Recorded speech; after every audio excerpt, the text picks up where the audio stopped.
and I'm clean. Sin was stained on me, and shame was running deep, but love was spilled on Calvary. Oh, hallelujah, I'm clean. And God, how can it be? I'm ransomed and redeemed, and standing in your victory. Oh, hallelujah, I've been washed in the water, washed in the blood. I'm as good as new. Oh, hallelujah, I've been washed in the water, washed in the blood, all because of you. Oh, hallelujah, I'm clean. It's not what I have done, but what you've done for me. You paid it all upon that tree.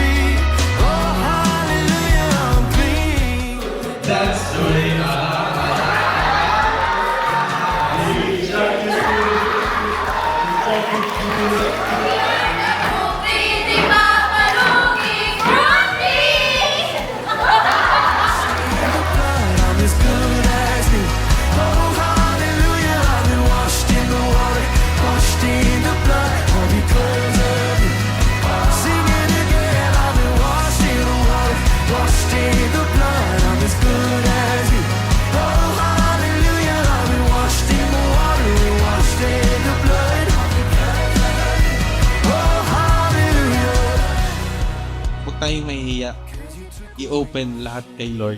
Kasi doon natin mararanasan ang encounter with God. Para ma-release ang lahat ng kabigatan and makapasok ang Holy Spirit sa buhay natin. Choosing what is right even when it's hard. Kahit ang hirap na makapunta sa EGR, pero pinili mong makapunta. When we submit ourselves to the Word of God, then there's this less chance for us to compromise to making sins. The key to victory is submission to the Lord. When you got it too late on rugged cross, got me running out. Oh, hallelujah, here I come. 'Cause it took away your shame. And he nailed it to the cross. And it came right to you. Hallelujah, here I come. Hallelujah, here I come. Hallelujah, here I come. Hallelujah, here I come. Hallelujah, here I come. I'm not depressed anymore. Hallelujah, here I come. My anxiety left me. Hallelujah, here I come. And I've been washed in the water, washed in the blood. I'm as good as new. Oh, hallelujah, I've been washed in the water, washed in the blood. All because of you. Oh, hallelujah. Isang mapagpalang umaga po sa ating lahat. Amen! Hallelujah! Handa na ba ang lahat para sa umagang ito? Amen!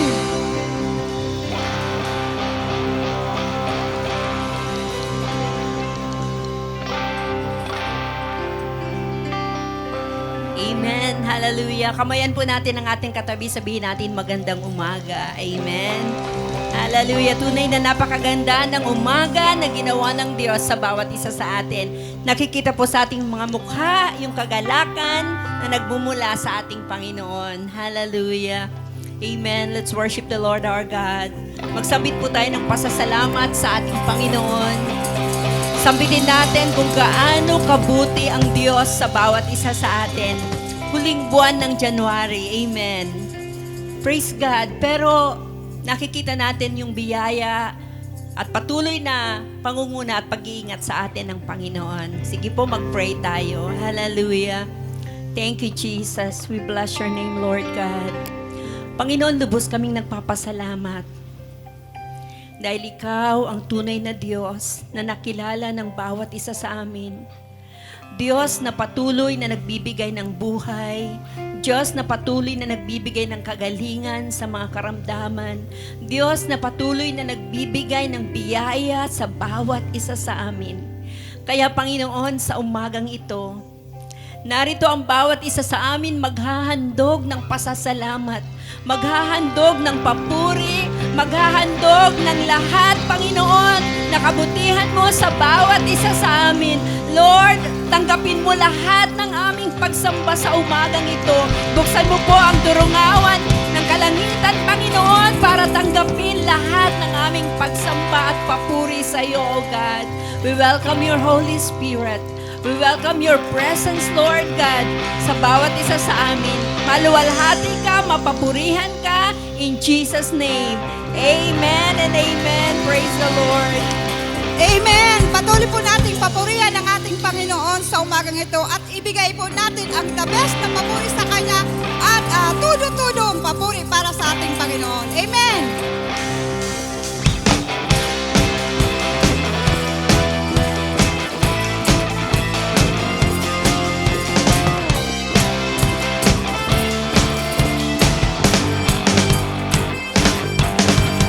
Wala nang higit pa sa ligayang nadarama ko.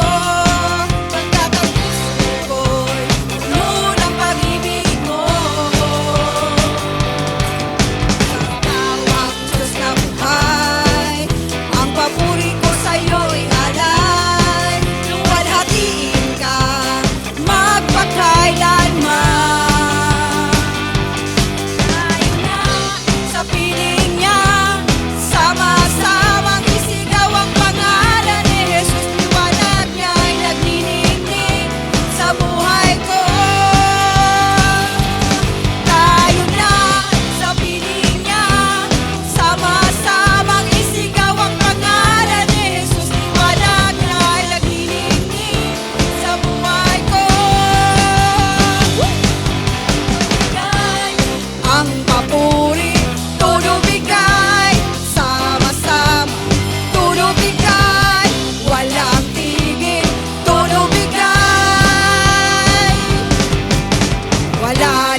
Amen.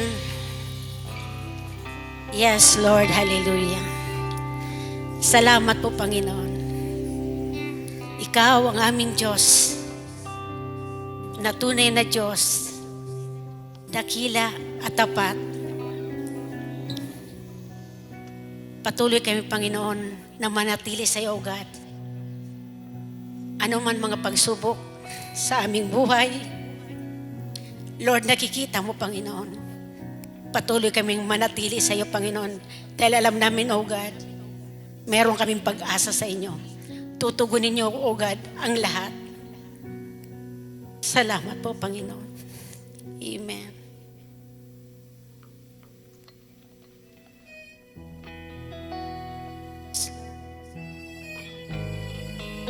We worship you, O God.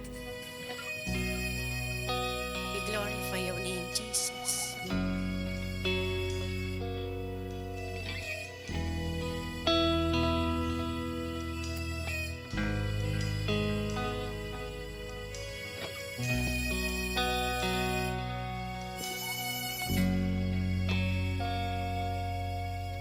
Ikaw lamang, Panginoon,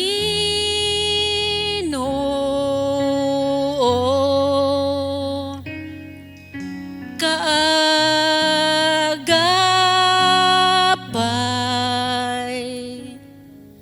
saan man naroon, suliranin man ay dumating, ikaw lamang, O Diyos, ang sasambahin. Panginoon ko, sa'yo lamang mananatili kailan pa man. Yes, Lord. Salamat po, Panginoon. Tapat ka, O God. Kapahingahan sa'yo'y nakamtan, kapangyarihan, ikaw ang pinagmulan.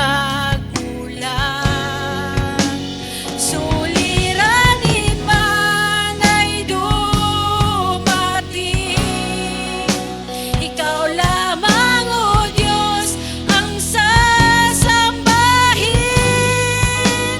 Panginoon ko, sa'yo lamang mananatili kailan pa man.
Yes, Lord. Hallelujah.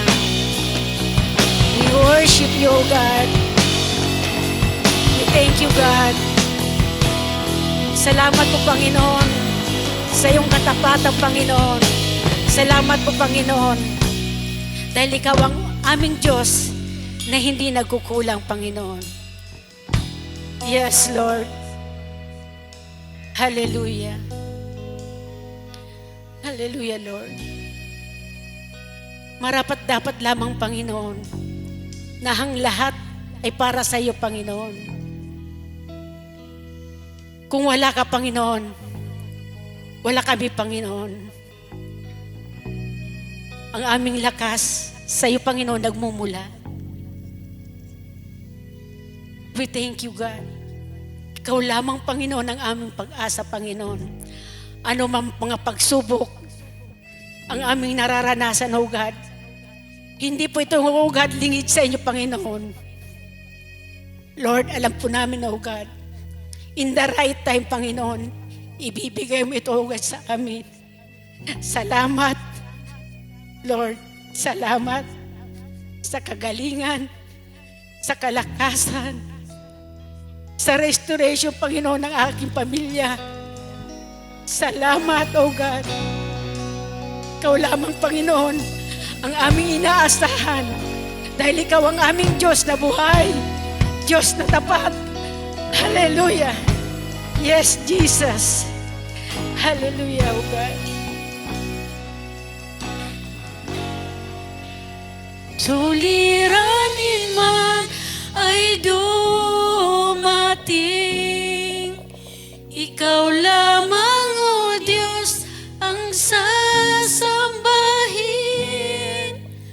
Panginoon ko, sa'yo lamang mananatili kailan pa man. Suliranin man ay dumating, ikaw lamang, O Diyos, ang sasambahin. Panginoon ko, sa'yo lamang mananatili kailan pa man. Mananatili kailan pa man. Mananatili kailan pa man. Hallelujah. Yes, Lord. Yes, Lord. Father God, you deserve the highest praise in worship from your people, Lord God. Yes, Lord. Thank you, Lord Jesus, for your great kindness to your people. Yes, Lord. Yes. You're the source of our strength, Lord. We are here and we stand right now before your presence because of your grace, Lord Jesus Christ. Salamat po, Lord. Narito po kami. Nagpapahayag ng aming pasasalamat at pagkilala namin sa iyo, Ama. Lord, we thank you for this place, Lord, that we can gather together and with one voice lift up your holy name, Lord Jesus Christ, in our midst.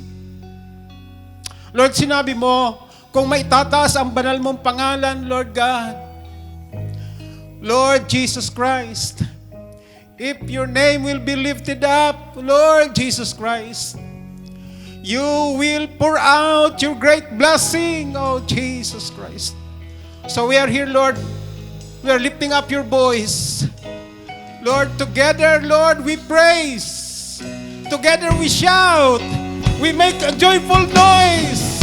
Lord, in your name, Jesus. Oh, yes, Holy Spirit, thank you for moving in our midst, oh God. Thank you for your glory that is coming down, yes, Lord.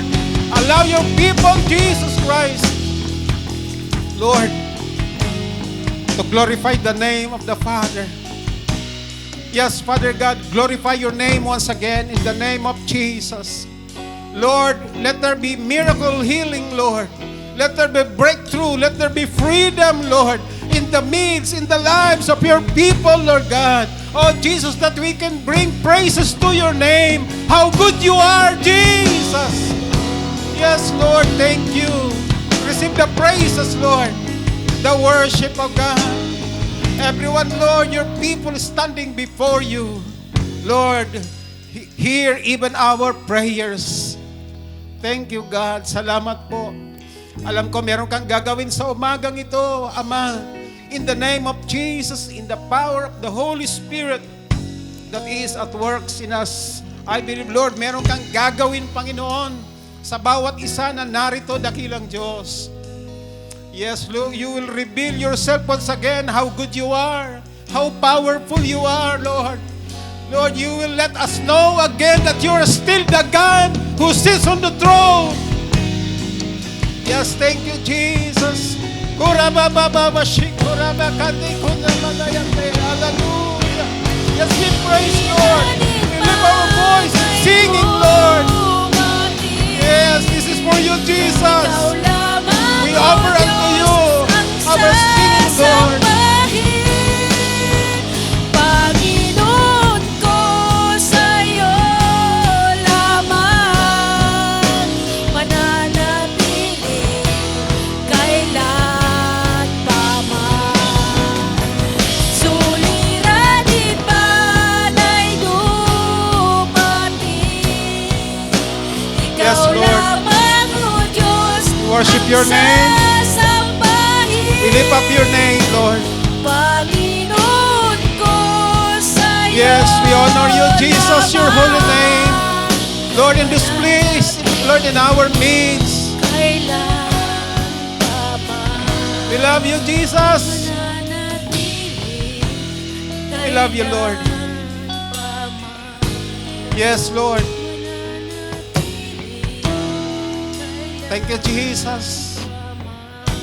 Yes, Lord. Patuloy po namin, Panginoon, inaanyayahan ang iyong Santong Espiritu malaya makakilo sa aming kalagitnaan, Panginoon. Yes, Father, in the name of Jesus.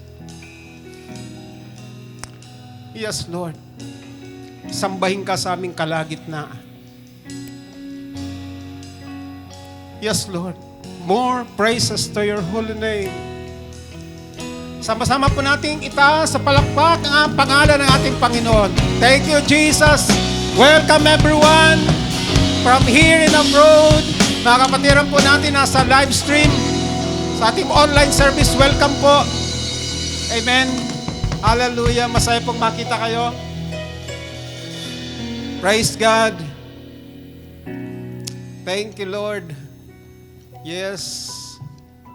Salamat sa Panginoon at tayo po ay muli dinako sa lugar na ito upang atin po siyang sambahin at papurihan. Thank you, Lord. Yes. Hallelujah. Praise God. Hallelujah. Amen. Sino po ba yung mga bless? Sino pa gustong higit na i-bless ni Lord? Alam niyo po, bless ako sa umagang ito. Pagsakay ko po ng elevator, punong-puno po kami. Kailangan pong may lumabas. Kasi punong-puno, ang bigat. Nagko-complain ng elevator para po kami ay makaakyat, kailangang magbawas. At alam niyo po, na-bless ako sa sinabi nung operator ng elevator. Ang sabi niya, katabi ko siya, ang sabi niya, sana, pagdating ng Panginoon, ganito tayo kabigat at kapuno. Amen! Praise God! Yes, salamat sa Panginoon. At naalala ko po yung salita ng Panginoon sa Luke 14:23. Alam niyo po ba yun? Luke 14:23. Sinabi ni Jesus, referring to himself as the Master, Panginoon, sa Tagalog, basahin po natin, at tumutukoy sa atin bilang mga servant ng Panginoon. Basahin po natin sa Tagalog, Luke 14:23. Amen. At tanggapin po natin ang salitang ito ng Lord. Dalhin po natin in Luke 14:23. At lingan po natin sa ating tech team i-post. Ito po, sa Tagalog. Basahin na muna natin dito. Sabi diyan, so his master said, tumutukoy kay Jesus yung master. Ang sabi ni Jesus nung master, go out into the country lanes and behind the hedges and urge anyone you find to come so that the house will be full. Amen. Tingnan po natin sa Tagalog. Sa Tagalog, basahin po natin, kaya't sinabi ng Panginoon sa alipin, pumunta ka sa mga lansangan at sa mga daan at pilitin mong pumarito ang sinong makita mo upang mapuno ang aking bahay. Amen? Alin po ba ang bahay ni Lord dito sa lupa? The church.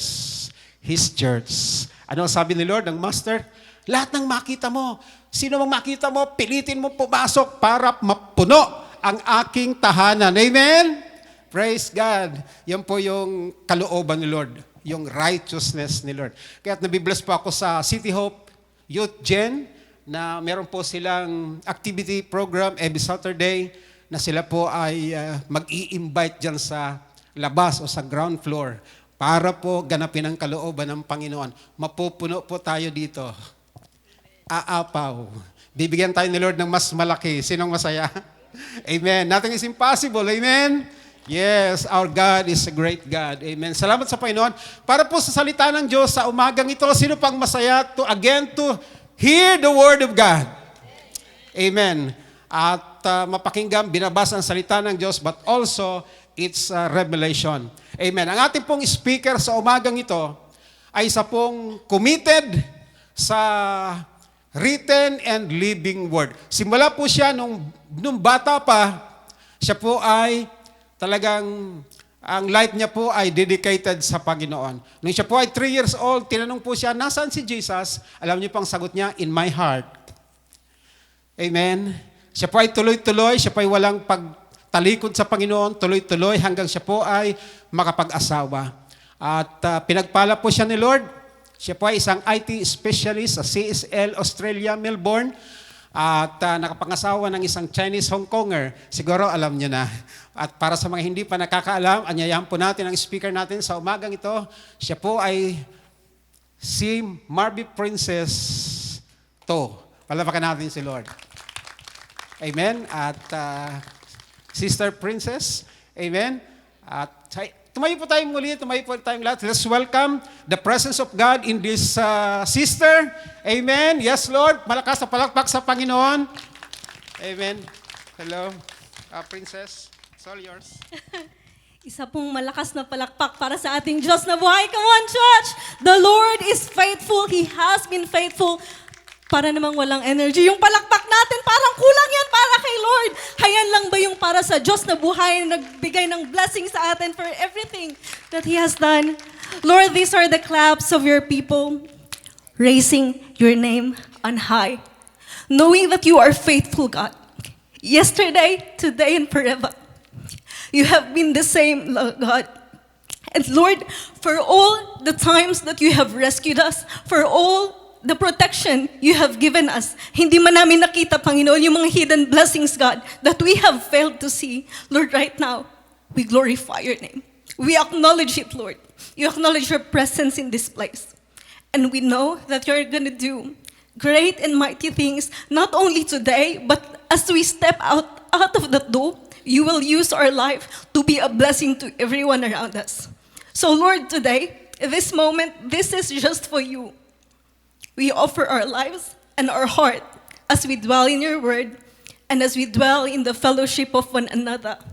Abba Father, we love you, and this is for you. In your name we pray. Amen. Amen. The Lord is in this place today. Hindi ko alam kung bakit, habang nagpipray ako, like, the Spirit of the Lord is just really moving. And alam niyo po, when we were when I was scheduled to go on this trip, nagsasabi na si mom na sabi niya, ano kaya ate mag-preach ka? Or baka dahil 1 week ka lang, mag-relax ka na lang. So, I was like, oh yeah, okay. And tapos kahapon po, dumating kami dito sa terminal. And halos wala pa kaming tulog ni mom. Pero sabi ko kila Ate May, mamayang gabi na ako matutulog. Ipunin ko na kasi sayang, konti lang yung oras ko dito sa Legazpi. So, nag-ayos kami ng bahay, naglinis, we assisted and all of that. Tapos nung pumunta po si mom to assist to have their cell group, nilapitan ko si dad, dala ko yung laptop ko. Tapos sabi ko, Daddy, antok na ako. Pero sabi ko, Dad, tulungan kitang gawin yung message mo. Kaya sabi ko, uwi si mom, pagod na yun, i-encode ko yung PowerPoint mo. Tapos nagsimula po kaming magsulat ng pointers. Tapos maya-maya sabi ni Dad, pumikit si Dad. Sabi ko, anong nasa isip mo, Dad?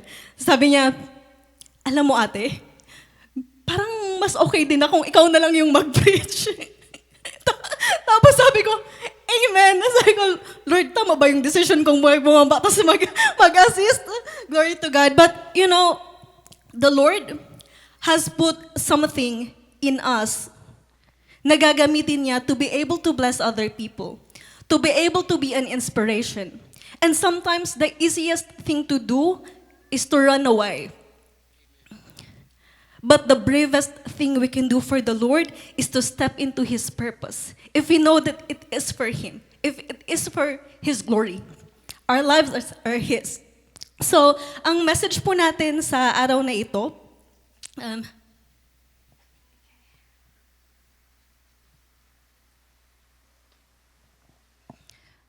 mirror in the desert. Seeing the power and the blessing of God through the eyes of Hagar. Genesis 16, 6-13. Sama-sama po nating basahin ito if we can flash that on the screen.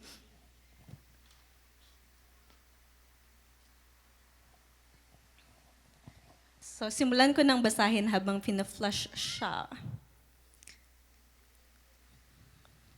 In verse 6, ang sabi po dito, if you have it in your phone, you can follow it as well. Your slave is in your hands, Abram said. This is the story about Hagar and Ishmael along with Sarai and Abraham. So Abram said, do with her whatever you think is best. Then Sarai mistreated Hagar, so she fled from her. Just a quick intro lang kung I believe the City Hope is doing the devotions as well, and we started recently from Genesis. So siguro naalala niyo yung story na ito where sabi ni Sarai, have a baby with Hagar because wala tayong anak. So nangyari yun. But when Hagar was pregnant, Sarai started mistreating Hagar. And sa verse 7, the angel of the Lord found Hagar near a spring in the desert. It was the spring that is beside the road to Shur. So it's in the wilderness of Shur. And verse 8, he said, Hagar, servant of Sarai, where have you come from? And where are you going? She said, I'm running away from my mistress, Sarai, she answered. And verse 9, then the angel of the Lord told her, go back to your mistress, go back to where you have come from, go back to where you were running from, and submit to her. Sabihan mo yung katabi mo, submit to her. Next verse. The angel added, here comes the promise.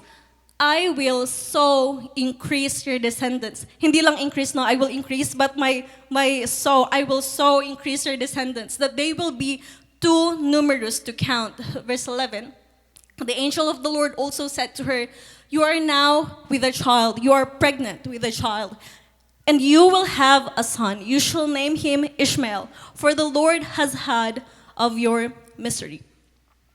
And he will be a wild donkey of a man. His hand will be against everyone, and everyone's hand against him. And he will live in hostility toward all his brothers. Next verse.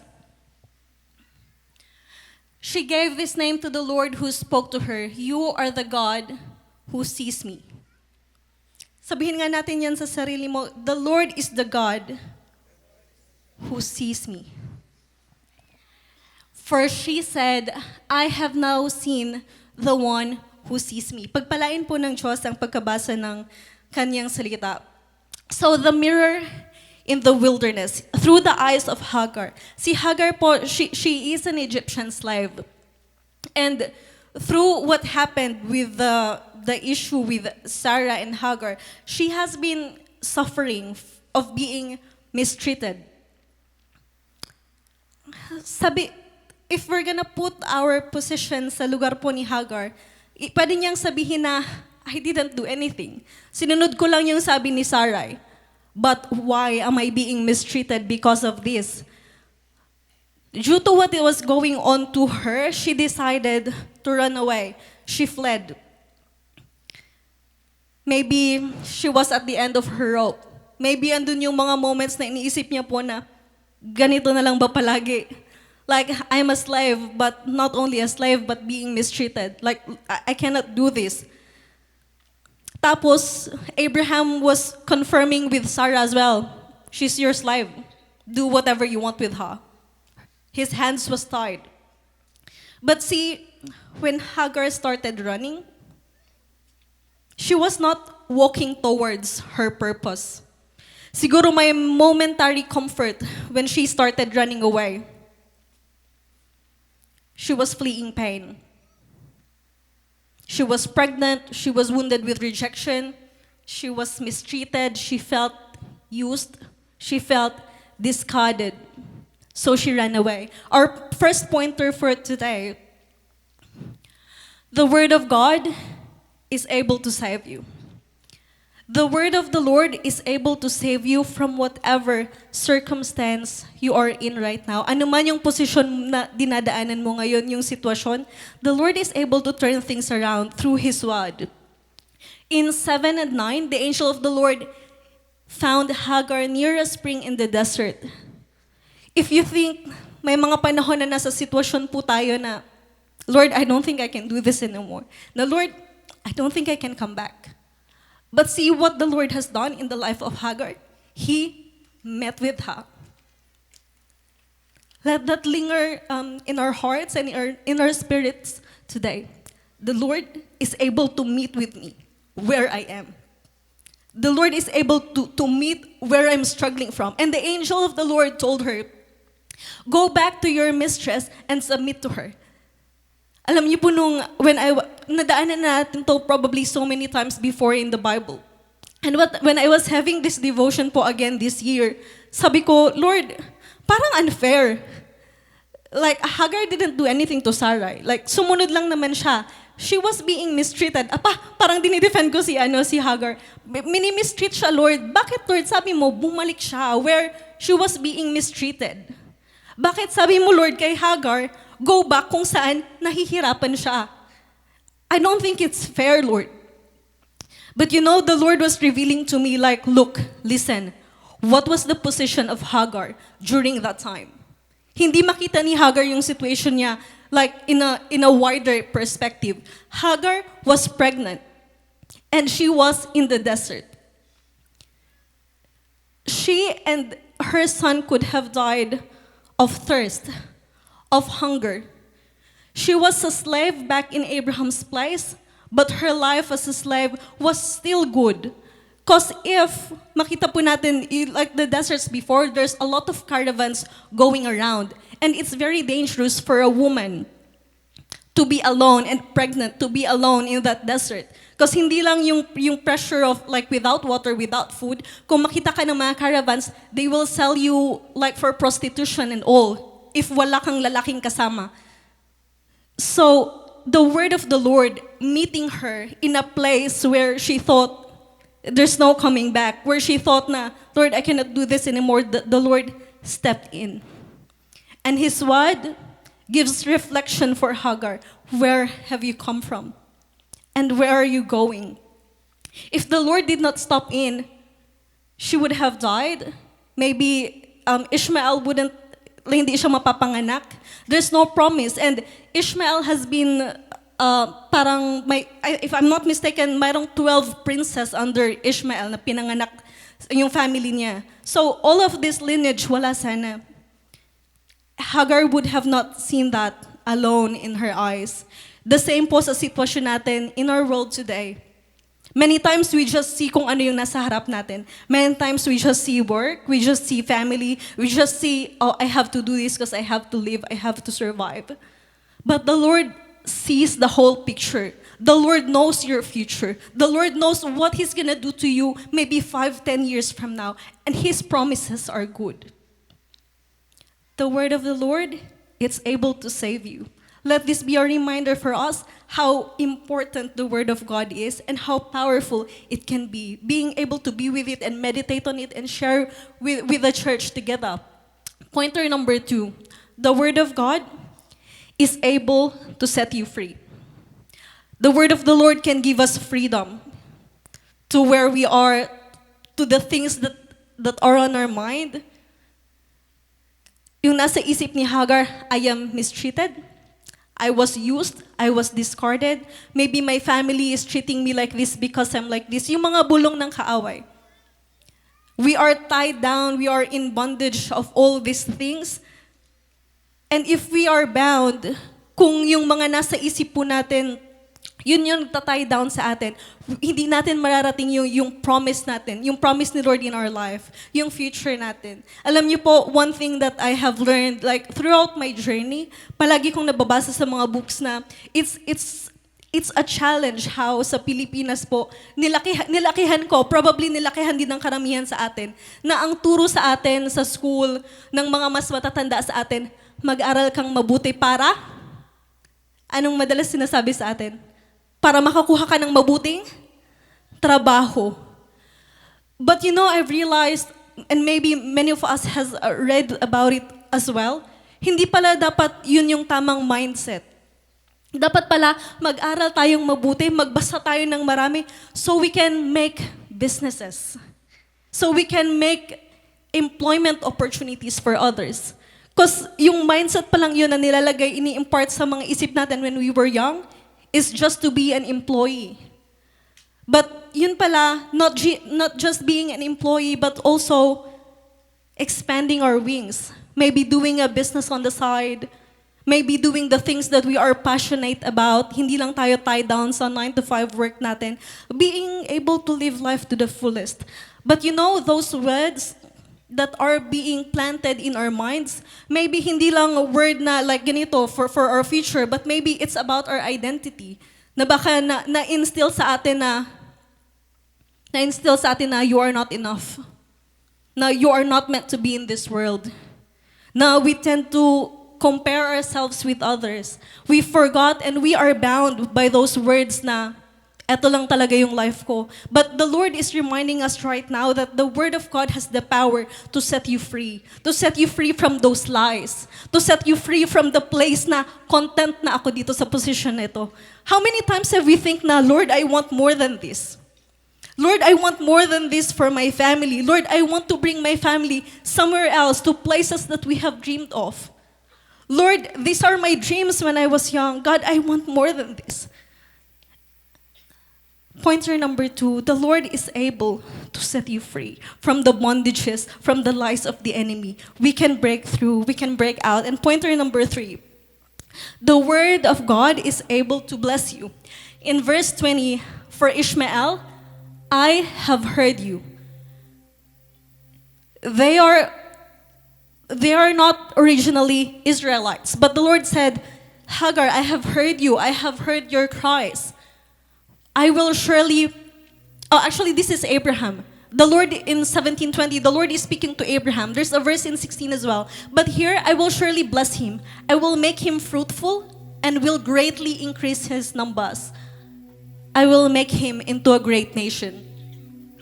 Sa journey po ni Hagar at moments that she decided, I can't do this anymore, the Lord was very merciful. And how God is willing to meet us in our darkest place, to remind us that, child, you are not alone. Child, I'm carrying you in the palm of my hands. Child, nasaan ka man ngayon, I have greater promises for you. And you know, yung isang bagay lang na kailangan nating gawin is to copy how Hagar did. In the midst of struggle, ang sabi ni Lord, go back and submit to her. Tumayo po tayong lahat. in our moments, in our season, ngayong January, we're coming to February, again so quick. Ano yung tinatakbuhan mo ngayon? What are you running away from? Maybe you're running away from family drama. Maybe you're running away from debts that it's so hard, mga utang na ang hirap nating bayaran na it feels like everything is coming down for us. Maybe you're running away from the struggles at work na ang tagal mo nang ini-aim na ma-promote or maybe ma-regular but it feels like it's running away from you. What are we running away from? The Lord is saying, I need you to come back. Come back to the place where you are right now because miracles, it also means being fruitful in where we are. Maybe sa position na to, it's the time that the Lord is calling us to grow. It's only you and God that will be able to see where He would be able to change you and grow.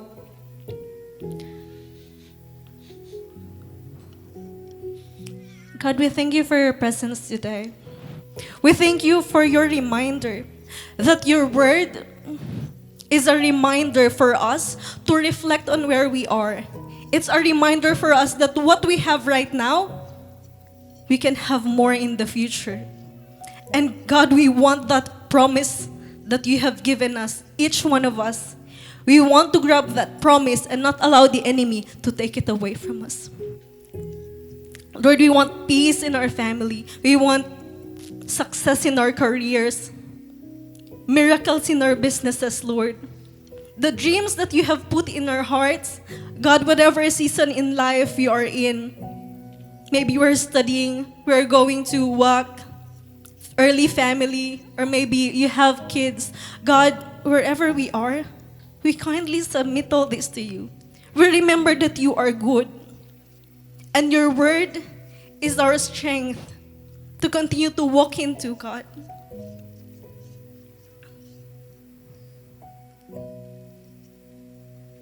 We want to spend a moment in your presence, Lord.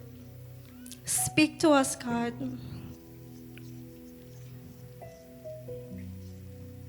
We want our spirits to be receptive to your word. Teach us, Lord. Teach us how to follow your ways. Teach us how to make bold decisions so that we can break through to the things that we are running away from. If you're calling us to start a business, give us the courage to do it.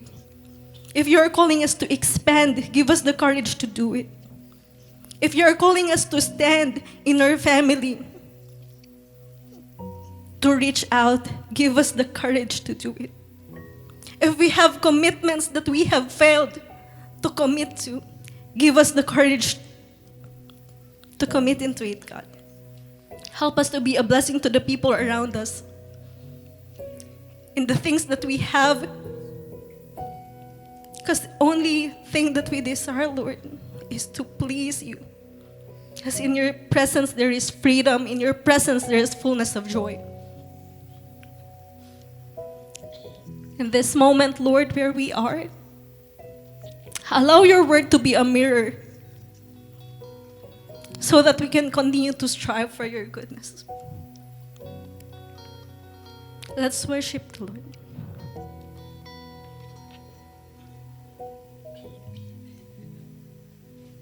Thank you, Princess.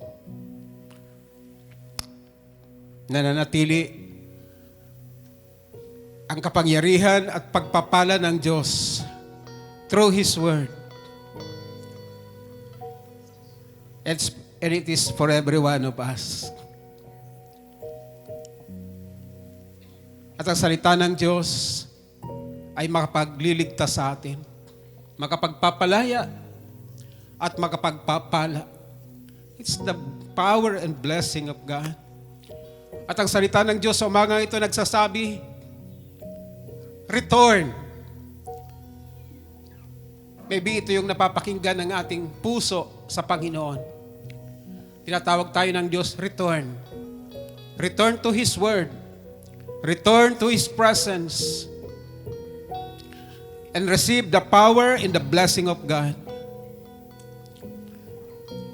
Thank you, Lord. Habang sinasamba natin si Lord, in this song, lapit tayo sa Panginoon. Lapit ka sa Panginoon, saan ka man naroon. Express yourself before the Lord.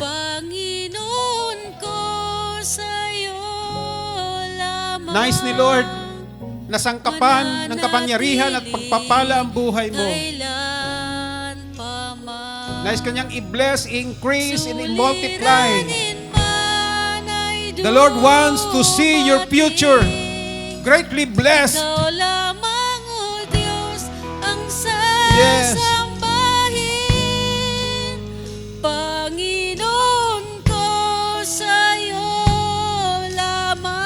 Amen. Yes, Lord. Mananatili kailan pa man.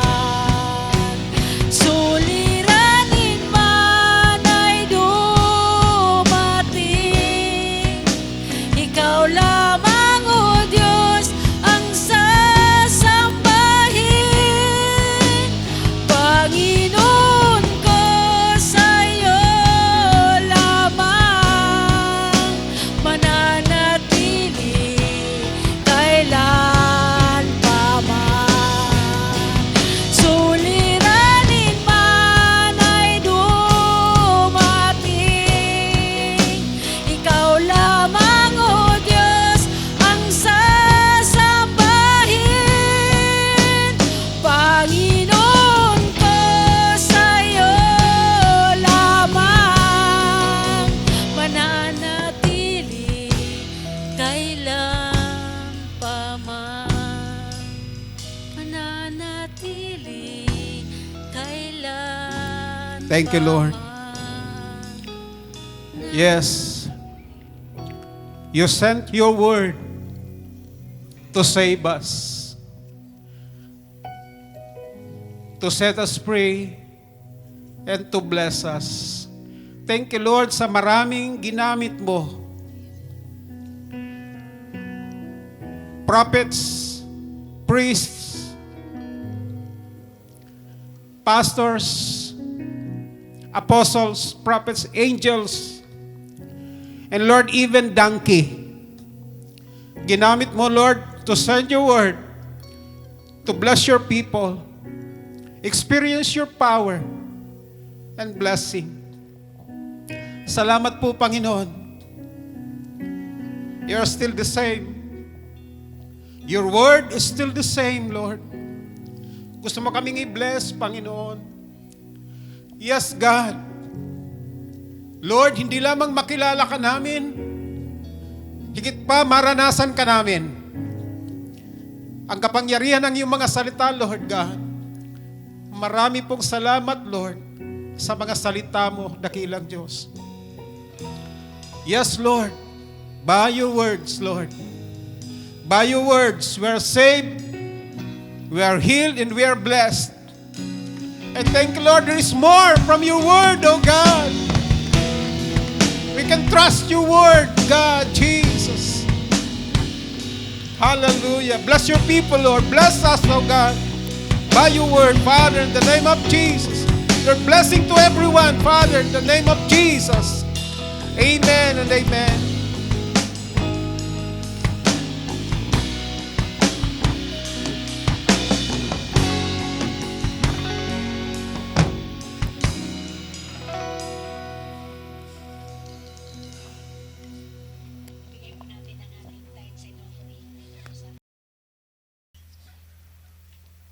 Amen. Hallelujah. Tumayo po tayong lahat.